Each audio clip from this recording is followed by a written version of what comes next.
आपको कोलरिज के कल्पना सिद्धांत से संबंधित प्रश्नोत्तरी कराने जा रही हूँ। आशा करती हूँ आप लोगों को समझ में आ जाएगा। ये जो कोलरिज का कल्पना सिद्धांत है ये आरपीएससी कॉलेज लेक्चरर के सिलेबस में लगा हुआ है। इसके अलावा नेट जेआरएफ में भी ये लगा हुआ हो सकता है और हिंदी की अन्य समस्त परीक्षाओं में भी कोलरिज लगा हुआ रहता है। तो कोलरिज इसके अलावा एमए जो होता है उसमें भी पाश्चात्य काव्यशास्त्र पूछा जाता है। तो कोलरिज, मेरा जो पहला क्वेश्चन है देखो वो क्या है, कोलरिज का जन्म कहाँ पर हुआ था। तो कोलरिज ने कौन सा सिद्धांत दिया था, कोलरिज का था हमारा कल्पना सिद्धांत। कौन सा सिद्धांत था, कोलरिज का कल्पना सिद्धांत था। और एक उनका सिद्धांत था फैंटेसी। कोलरिज के कितने सिद्धांत हो गए, दो सिद्धांत हो गए, कल्पना सिद्धांत और फैंटेसी सिद्धांत। तो पहला जो मैंने क्वेश्चन बनाया है वो बनाया है कि कोलरिज का जन्म कहाँ पर हुआ था। हमसे इनका जन्म भी पूछा जा सकता है और इनकी मृत्यु भी पूछी जा सकती है। तो क्या 23 अक्टूबर सन 1772 ईस्वी में हुआ था कि 22 अक्टूबर सन 1770 ईस्वी में हुआ था, 18 अक्टूबर सन 1668 ईस्वी में हुआ था कि 22 अक्टूबर सन 1665 ईस्वी में हुआ था। तो हमको याद रखना है 1772 ईस्वी याद रखनी है और 23 अक्टूबर को हुआ था। कब हुआ था इनका जन्म, 23 अक्टूबर सन 1772 ईस्वी में हुआ था। और देखो दूसरा क्वेश्चन मैंने क्या बनाया है कि कोलरिज का जन्म कहाँ पर हुआ था और मृत्यु की ईस्वी क्या थी। पहले क्वेश्चन में जन्म आ गया, दूसरे क्वेश्चन में आ गया कि इनका जन्म कहाँ पर हुआ था। जगह का नाम भी हमसे पूछा जा सकता है और इनकी मृत्यु की ईस्वी क्या थी। ऑन ओटरी सेंट मेरी इंग्लैंड में हुआ था, मृत्यु इनकी 1834 ईस्वी में हुई थी कि ओटरी सेंट मेरी जापान 1836 ईस्वी, ओटरी सेंट मेरी जापान 1842 ईस्वी, पटरी सेंट मार 1836 ईस्वी। तो इनका जो जन्म हुआ था, कोलरिज का जन्म वो हुआ था इंग्लैंड में और जगह का नाम क्या है, ओटरी सेंट मैरी। जगह का क्या नाम है, ओटरी सेंट मैरी इंग्लैंड में। और इनका निधन हुआ था 1834 ईस्वी में। कब हुआ था, 1834 ईस्वी में। जन्म कहाँ पर हुआ था, ओटरी सेंट मैरी इंग्लैंड में। क्वेश्चन नंबर 3 है मेरा, 2000 वर्षों की लंबी अवधि में अरस्तु और लोजाइनस के बाद कोलरिज महत्वपूर्ण है। यह कथन किसका है, यह किसने कहा था कि 2000 वर्षों की लंबी अवधि में अरस्तु और लोजाइनस के बाद कौन महत्वपूर्ण है, कोलरिज महत्वपूर्ण है। यह कथन किसका है, 2000 वर्षों की लंबी अवधि में उन्होंने अरस्तु और लोजाइनस के बाद किसका स्थान बताया था, कोलरिज का। तो वर्ड्सवर्थ ने कहा था, डेरोथी ने कहा था कि सेंटबरी ने कहा था कि अरस्तु ने कहा था। किसने कहा था गाइस, सेट्सबरी ने कहा था। हमको याद रखना है सेट्सबरी का ये कथन है। उन्होंने क्या कहा था कि 2000 वर्षों की लंबी अवधि में अरस्तु और लोजाइनस के बाद कोलरिज क्या है, महत्वपूर्ण है।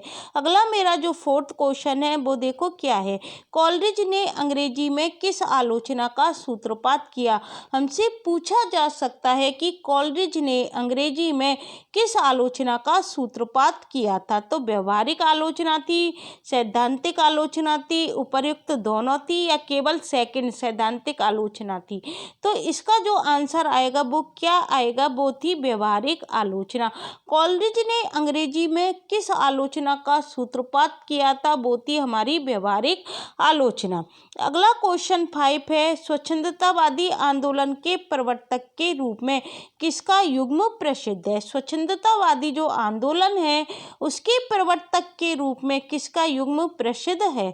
तो प्लेटो और अरस्तु का है कि इलियट और सुकरात का है कि वर्ड्सवर्थ और कोलरिज का है। तो गाइस किसका युग्म प्रसिद्ध है, वर्ड्सवर्थ और कोलरिज का प्रसिद्ध है। किसके किसके लिए प्रसिद्ध है? ये वर्ड्सवर्थ और कॉलरिज का स्वच्छंदतावादी आंदोलन के प्रवर्तक के रूप में वर्ड्सवर्थ और कॉलरिज का युग्म क्या है गाइस? प्रसिद्ध है। अगला क्वेश्चन है मेरा, बायोग्राफिया लिटरेरिया जिसका क्या अर्थ है? बायोग्राफिया लिटरेरिया है जिसका क्या अर्थ है? साइंटिफिक जीवनी है। देखो क्वेश्चन में साहित्यिक भी आ सकता है और एग्जामिनर क्या है हमको कंफ्यूज करने के चक्कर में साइंटिफिक्स भी दे सकता है, तो हमको शब्दों पर भी विशेष ध्यान रखना पड़ेगा। साइंटिफिक्स जीवनी नहीं है, साहित्यिक दे सकता है, ये भी नहीं है। बायोग्राफिया लिटरेरिया का क्या अर्थ होता है? साहित्यिक जीवनी। क्या अर्थ होता है गाइस? साहित्यिक जीवनी इसका अर्थ होता है। अगला क्वेश्चन 7 है, बायोग्राफिया लिटरेरिया रचना है। हमसे पूछा जा सकता है कि ये बायोग्राफिया लिटरेरिया है, ये रचना क्या है? पूर्णतः जीवनी है, पूर्णतः साहित्यिक है, ना तो पूर्णतः साहित्यिक है और ना पूर्णतः जीवनी। तो ये जो बायोग्राफिया लिटरेरिया है ये ना तो पूर्णतः साहित्यिक है और ना पूर्णतः जीवनी। इसका आंसर क्या आएगा? थर्ड आएगा। ये ना तो पूर्णतः साहित्यिक है और ना पूर्णतः जीवनी है। क्वेश्चन नंबर 8 है, बायोग्राफिया लिटरेरिया को अंग्रेजी की महत्तम कृति किसने कहा है? बायोग्राफिया लिटरेरिया थी, उसको अंग्रेजी की महत्तम कृति किसने कहा है? आर्थर साइमन ने कहा है, सेंट बरी ने कहा है, कि अरस्तु ने कहा है, कि इलियट ने कहा है? तो गाइस किसने कहा है बायोग्राफिया लिटरेरिया को अंग्रेजी की महत्तम कृति किसने कहा है? आर्थर साइमन ने कहा है। किसने कहा है? आर्थर साइमन ने का है। क्वेश्चन नंबर 9 है, कॉलरिज की रचनाएं हैं। हमसे कॉलरिज की रचनाएं पूछी जा सकती हैं, कौन कौन सी हैं? पोयम्स 1796 ईस्वी, कुबला खान 1797 ईस्वी, द फ्रेंड 1817 ईस्वी, या उपर्युक्त सभी? तो कॉलरिज की जो रचनाएं हैं ये उपर्युक्त सभी हैं। देखो सन तो वैसे नहीं पूछा जाता है, लेकिन रचनाओं के नाम पूछे जा सकते हैं। आपको याद रखना है पोयम्स क्या है? पोयम्स इनकी रचना है। कुबला खान है, द फ्रेंड है, किसकी रचनाएं? ये कॉलरिज की रचनाएं हैं। तो इसका आंसर आ जाएगा उपर्युक्त सभी। अगला क्वेश्चन भी मैंने कॉलरिज की रचनाओं से बनाया है। कॉलरिज की रचनाएं हैं, the rime of ancient mariner, aids to reflection, church and state, उपर्युक्त सभी। तो इसका आंसर भी क्या आ जाएगा? उपर्युक्त सभी। इसकी जो रचनाएं हैं, the rime of ancient mariner भी है, एड्स टू रिफ्लेक्शन भी है, चर्च एंड स्टेट भी है। तो इसका आंसर क्या आ जाएगा हमारा? उपर्युक्त सभी। क्वेश्चन नंबर 11 है, कॉलरिज पर जबरदस्त प्रभाव किसका था? कॉलरिज पर किसका प्रभाव था? ऋषि दार्शनिकों का था, रामायण का था, कि जर्मन विचारकों का था? तो जो कॉलरिज पर प्रभाव पड़ा था वो किसका पड़ा था गाइस? वो जर्मन विचारकों का पड़ा था। हमको याद रखना है इन पर किसका प्रभाव पड़ा था? जर्मन विचारकों का प्रभाव पड़ा था। क्वेश्चन नंबर 12 है, कॉलरिज की काव्य संबंधी धारणा किस सिद्धांत पर आधारित है? तो जो कॉलरिज थे उनकी काव्य संबंधी धारणा किस सिद्धांत पर आधारित है? जैववादी सिद्धांत है, कल्पना सिद्धांत है, फर्स्ट एवं सेकंड दोनों आएंगे, कि उपर्युक्त में से कोई नहीं आएगा? तो जो कॉलरिज की काव्य संबंधी धारणा है वो जैववादी सिद्धांत पर आधारित है। ये क्वेश्चन इम्पोर्टेंट है, आपसे पूछा जा सकता है कि कॉलरिज की धारणा किस सिद्धांत पर आधारित है? तो गाइस किस सिद्धांत पर आधारित है? जैववादी सिद्धांत पर आधारित है। क्वेश्चन नंबर 13 है, कल्पना और रम्य कल्पना पर कॉलरिज के विचार किसमें संग्रहित हैं? तो हमसे पूछा जा सकता है कि कल्पना और रम्य कल्पना पर कॉलरिज के विचार किसमें संग्रहित हैं? क्या बायोग्राफिया लिटरेरिया में है, कि पोयम्स में है, कि कुबला खान में है, कि द फ्रेंड में? ये सारी रचनाएं किसकी हैं? ये सारी रचनाएं कॉलरिज की हैं। लेकिन कल्पना और रम्य कल्पना पर जो कॉलरिज के विचार हैं वो बायोग्राफिया लिटरेरिया में संग्रहित हैं। गाइस किस में संग्रहित हैं? बायोग्राफिया लिटरेरिया में संग्रहित हैं। आपको अच्छी तरह से ये याद रखना है। क्वेश्चन नंबर 14 है मेरा, कल्पना और रम्य कल्पना पर कॉलरिज के विचार बायोग्राफिया लिटरेरिया के कौन से अध्याय में संग्रहित हैं? हमसे ये भी पूछा जा सकता है कि जो ये कॉलरिज के विचार हैं ये बायोग्राफिया लिटरेरिया के कौन से अध्याय में हैं? क्या 12वें अध्याय में है, कि 13वें अध्याय में है, कि 10वें अध्याय में कि 9वें अध्याय में। तो ये गाइस कौन से अध्याय में संग्रहित है? ये हमारे 13वें अध्याय में संग्रहित है। तो इसका आंसर क्या हो जाएगा गाइस? 13वें अध्याय में संग्रहित है। आपको याद रखना है कल्पना और रम्य कल्पना पर कोलरिज के विचार जो संग्रहित हैं वो किस में है? बायोग्राफिया लिटरेरिया में है। और कौन से अध्याय में है? 13वें अध्याय में है। क्वेश्चन नंबर 15 है, कोलरिज ने कल्पना को किस प्रकार की शक्ति कहा है? जो कोलरिज थे वो कल्पना को किस प्रकार की शक्ति कहते हैं? तो देखो, विघटन शक्ति कहते हैं कि समन्वयकारी शक्ति कहते हैं कि फर्स्ट एवं सेकंड दोनों आएगा कि उपयुक्त में से कोई नहीं। तो जो कोलरिज है उन्होंने कल्पना को किस प्रकार की शक्ति कहा है गाइस? समन्वयकारी शक्ति कहा है। क्वेश्चन नंबर 16 है, कोलरिज के संदर्भ में सत्य कथन है। हमसे इस तरह के क्वेश्चन भी पूछे जा सकते हैं। 2 ऑप्शन दे दिए जाएंगे कि दोनों में से कौन सा कथन सत्य है, कौन सा कथन असत्य है। तो कोलरिज के संदर्भ में देखो सत्य कथन है। यह कल्पना और भावावेग में अंतर मानते हैं। बिल्कुल अंतर मानते हैं। कोलरिज कल्पना में और भावावेग में अंतर मानते हैं। उनके अनुसार जो भावावेग है वो भाव उच्छलन का आधार बढ़ाता है, जबकि उनके अनुसार क्या है, जो भावावेग है वो क्या करता है? भाव उच्छलन का आधार बढ़ाता है, जबकि कल्पना क्या करती है? सौंदर्य निर्माण का कार्य करती है। कल्पना क्या करती है? सौंदर्य निर्माण का कार्य करती है। तो ये क्या है? दोनों कथन सत्य हैं, दोनों कथन असत्य हैं। केवल पहला कथन सत्य है, केवल दूसरा कथन सत्य है। तो ये दोनों कथन सत्य हैं। कोलरिज क्या कहते हैं कि कल्पना और भावावेग में अंतर मानते हैं।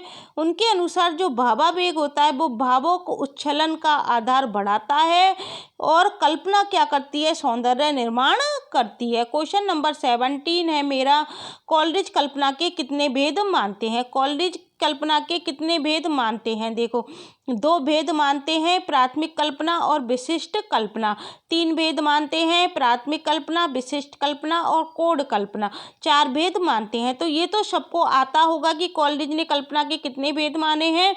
2 भेद माने हैं। कौन कौन से माने हैं? प्राथमिक कल्पना और विशिष्ट कल्पना। कौन कौन से माने हैं? प्राथमिक कल्पना और विशिष्ट कल्पना। क्वेश्चन नंबर 18 है मेरा, देवेंद्र नाथ शर्मा के अनुसार मुख्य एवं गौड़ कल्पना क्या है? ये तो किसके अनुसार थी? कोलरिज के अनुसार। 2 भेद थे, प्राथमिक कल्पना और विशिष्ट कल्पना। जब हम देवेंद्र नाथ शर्मा की बुक पढ़ते हैं तो उसमें क्या दे रखा है? मुख्य एवं गौड़ कल्पना क्या बता रखी है? तो देवेंद्र नाथ शर्मा प्राथमिक कल्पना को मुख्य कल्पना एवं विशिष्ट कल्पना को गौड़ कल्पना कहते हैं। देवेंद्र नाथ शर्मा प्राथमिक कल्पना को गौड़ कल्पना एवं विशिष्ट कल्पना को मुख्य कल्पना कहते हैं। तो इसका आंसर जो गाइस आएगा वो क्या आएगा? पहला आएगा, क्योंकि देवेंद्र नाथ शर्मा है वो प्राथमिक कल्पना को तो क्या कहते हैं? मुख्य कल्पना कहते हैं, और जो विशिष्ट कल्पना होती है उसको क्या कहते हैं? गौड़ कल्पना कहते हैं। और ये जो विशिष्ट कल्पना होती है ये किस में पाई जाती है? कलाकार में पाई जाती है, जिसे हम क्या कहते हैं? गौड़ कल्पना कहते हैं। अगला क्वेश्चन मेरा यही है कि विशिष्ट कल्पना पाई जाती है, किस में पाई जाती है? विशिष्ट कल्पना पाठक में पाई जाती है, कलाकार में पाई जाती है, या उपर्युक्त दोनों में पाई जाती है? विशिष्ट कल्पना किस में पाई जाती है? कलाकार में पाई जाती है, जिसको कि हम क्या कह सकते हैं? गौड़ कल्पना भी कहते हैं। देवेंद्र नाथ शर्मा विशिष्ट कल्पना को क्या कहते हैं? गौड़ कल्पना कहते हैं। अगला क्वेश्चन मेरा 20 है, कोलरिज के अनुसार कल्पना का संबंध किससे होता है? मन और आत्मा से होता है, जबकि ललित कल्पना का संबंध किससे है? कोलरिज के अनुसार जो कल्पना होती है उसका संबंध किससे होता है गाइस? अपने मन और आत्मा से होता है, जबकि जो ललित कल्पना होती है उसका संबंध किससे बताया है? मस्तिष्क से बताया है कि हृदय से बताया है कि रुचि से बताया है कि भावनाओं से बताया है? तो ललित कल्पना का संबंध कोलरिज ने किससे बताया है गाइस? मस्तिष्क से बताया है। क्वेश्चन नंबर 21 है मेरा, मुख्य कल्पना और गौड़ कल्पना के अंतर के संदर्भ में असंगत कथन है। तो देखो, मुख्य कल्पना और गौड़ कल्पना में जो अंतर की लिस्ट है उससे संबंधित क्वेश्चन आरपीएससी पूछ सकती है। तो हमको याद रखना है कि कौन सा कथन है मुख्य कल्पना और गौड़ कल्पना के अंतर का। तो हमसे पूछा जा रहा है असंगत कथन। तो देखो, मुख्य कल्पना के अस्तित्व पर ही गौण कल्पना आश्रित है। बिल्कुल सही बात है। मुख्य कल्पना नहीं होगी तो गौण कल्पना कहाँ से आएगी? तो मुख्य कल्पना के अस्तित्व पर ही क्या है? गौण कल्पना आश्रित है। ये कथन तो क्या है? बिल्कुल सही है। फिर देखो दूसरा पॉइंट है, मुख्य कल्पना अचेतन और अनैच्छिक है, जबकि गौण कल्पना क्या होती है? चेतन और ऐच्छिक। ये बात भी बिल्कुल सही है कि मुख्य कल्पना को क्या बताया है? अचेतन बताया है और अनैच्छिक। और जो गौण कल्पना है ना, जो कलाकार में पाई जाती है, वो क्या होती है? चेतन और ऐच्छिक होती है। तो हमको याद रखना है, जो गौण कल्पना है, जिसको कि विशिष्ट कल्पना भी कहते हैं, वो किस में होती है? कलाकार में होती है। और ये कैसी होती है? चेतन होती है और ऐच्छिक होती है। और जो मुख्य कल्पना होती है वो कैसी होती है? अचेतन होती है और अनैच्छिक होती है। तीसरा पॉइंट है, मुख्य कल्पना का संबंध भौतिक जगत से है। जो मुख्य कल्पना है, इसका संबंध तो किससे है? इस भौतिक जगत से है। और जबकि गौण कल्पना क्या करती है? आध्यात्मिक जगत का साक्षात्कार कराने में भी सक्षम है। क्यों है आध्यात्मिक जगत का साक्षात्कार कराने में सक्षम? क्योंकि गौण कल्पना किसमें पाई जाती है? कलाकार में पाई जाती है। ये चेतन होती है, ऐच्छिक होती है। जब चेतन होगी तो क्या होगी? जब चेतनावस्था होगी तो हम क्या कर सकते हैं? आध्यात्मिक जगत का साक्षात्कार का भी अनुभव कर सकते हैं। तो इसलिए गौण कल्पना क्या है? आध्यात्मिक जगत का साक्षात्कार कराने में भी सक्षम होती है, जबकि ये मुख्य कल्पना है केवल भौतिक जगत तक ही सीमित रहती है। अब देखो चौथा पॉइंट दे रखा है, मुख्य कल्पना दार्शनिक एवं कलाकार की विशेषता है, जबकि गौण कल्पना जन सामान्य की मस्तिष्क में होती है। यही चौथा पॉइंट गलत दे दिया है, क्योंकि जो मुख्य कल्पना है इसमें क्या दे दिया है? देखो, मुख्य कल्पना दार्शनिक एवं कलाकार की विशेषता है और गौण कल्पना को क्या बता दिया है? जन सामान्य की मस्तिष्क में होती है। ये उल्टा लिख दिया है, क्योंकि इसका विश्लेषण क्या होगा? मुख्य कल्पना जो होती है वो तो क्या होती है? जन सामान्य के मस्तिष्क में होती है। क्यों होती है? क्योंकि ये किसका दिग्दर्शन कराती है? भौतिक जगत का कराती है। और ये क्या होती है? अचेतन होती है और अनैच्छिक होती है। और जबकि गौण कल्पना मुख्यतः क्या होती है? दार्शनिक एवं कलाकार की विशेषता होती है। तो ये वाला जो पॉइंट है 4 नंबर बिल्कुल उल्टा करके लिख दिया है, इसलिए इसका आंसर क्या हो जाएगा? 4th हो जाएगा, क्योंकि जो मुख्य कल्पना होती है वो तो होती है जन सामान्य की मस्तिष्क में, और जो गौण कल्पना होती है वो क्या होती है? दार्शनिक एवं कलाकार की विशेषता होती है। क्वेश्चन नंबर देखो 22 क्या कहता है? कॉलेज के संदर्भ में सत्य कथन है। अब हमसे सत्य कथन पूछा जा रहा है कॉलेज के संदर्भ में। देखो, मुख्य कल्पना केवल निर्माण या संगठन करती है, जबकि गौण कल्पना विघटन और संगठन, विनाश और निर्माण दोनों करती है। बिल्कुल सही बात है ये, कि मुख्य कल्पना होती है वो तो केवल या तो निर्माण ही करेगी या संगठन ही करेगी, जबकि गौण कल्पना क्या करती है? विघटन और संगठन भी करती है, विनाश और निर्माण दोनों कार्य करती है। गौण कल्पना तो दोनों कार्य करती है, जबकि मुख्य कल्पना केवल एक ही कार्य करेगी, या तो निर्माण ही करेगी या संगठन ही करेगी। मुख्य कल्पना सर्जन है, जबकि गौण कल्पना क्या है? पुनः सर्जन है। और देखो तीसरा पॉइंट क्या है? ये भी सही है। मुख्य कल्पना तो क्या होती है? सर्जन होती है, और गौण कल्पना क्या होती है? पुनः सर्जन होती है। कॉलरिज मुख्य कल्पना की तुलना में गौण कल्पना को ऊंचा मानते हैं। ये पॉइंट भी बिल्कुल सही है, क्योंकि गौण कल्पना कलाकार में पाई जाती है, चेतन होती है, ऐच्छिक होती है, आध्यात्मिक जगत का साक्षात्कार कराती है। तो कौन सी कल्पना श्रेष्ठ हो गई? गौण कल्पना श्रेष्ठ हो गई। और जबकि मुख्य कल्पना तो जन सामान्य के मस्तिष्क में होती है, और गौण कल्पना कलाकार और दार्शनिक के मस्तिष्क में विद्यमान होती है। अब देखो, कॉलरिज मुख्य कल्पना को समझ से जोड़ते हैं, अंडरस्टैंडिंग से जोड़ते हैं, बिल्कुल सही है, और गौण कल्पना को तर्क से जोड़ते हैं, रीजनिंग से जोड़ते हैं। तो ये बात भी बिल्कुल सही है कि कॉलरिज मुख्य कल्पना को किससे जोड़ते हैं? अंडरस्टैंडिंग मतलब समझ से जोड़ते हैं। और गौण कल्पना को किससे जोड़ते हैं? कॉलरिज गौण कल्पना को किससे जोड़ते हैं? रीजनिंग से जोड़ते हैं। गौण कल्पना को किससे जोड़ते हैं? रीजनिंग से जोड़ते हैं। तो ये क्या है? हमारे चारों पॉइंट ही हमारे क्या हैं? ये सही हैं। तो इसका आंसर क्या आ जाएगा? कथन 1, 2, 3, 4 सही है, क्योंकि ये हमारे चारों पॉइंट ही बिल्कुल सही हैं। तो अब मैं आशा कर सकती हूँ कि आपको क्या है, ये जो मैंने कोलरिज के संदर्भ में ये जो चारों कथन बताए हैं, मुख्य कल्पना और गौण कल्पना का जो मैंने आपको अंतर बताया है वो आपको समझ में आ गया होगा। तो गाइस आज मैंने आपको कितने क्वेश्चन करा दिए कोलरिज से संबंधित, मैंने आपको 22 क्वेश्चन पूरे करा दिए हैं। आशा करती हूँ आपको समझ में आ गए होंगे। यदि आपको मेरी वीडियो अच्छी लगती है तो प्लीज़ इसे लाइक शेयर एवं सब्सक्राइब एवं कमेंट्स भी किया करो, जिससे क्या होता है मोटिवेशनल मिलता है, मोटिवेट होते हैं हम भी कि हम कुछ अच्छा कर रहे हैं। आगे की वीडियो भी ऑब्जेक्टिव टाइप के क्वेश्चंस पर आएगी या फिर हमारी मीरा पदावली चल रही है उस पर करा सकती हूँ कल, या कोई ऑब्जेक्टिव टाइप के क्वेश्चन किसी भी टॉपिक के मैं ऑब्जेक्टिव टाइप क्वेश्चन करवाऊंगी। और इसके बाद हम फर्स्ट ग्रेड स्कूल लेक्चरर की तैयारी स्टार्ट करेंगे, जिसमें हमारा उद्देश्य हिंदी साहित्य का इतिहास सिलेबस के अनुसार पॉइंट टू पॉइंट हमको चलना है। सिलेबस के अनुसार हमको कैसे चलना है, पॉइंट टू पॉइंट चलना है। और इसके अलावा जो सिलेबस में गद्य पद रचनाएं लगी हुई हैं उसके वस्तुनिष्ठ क्वेश्चंस में आपको कराने की पूरी कोशिश करूंगी। Thank you guys.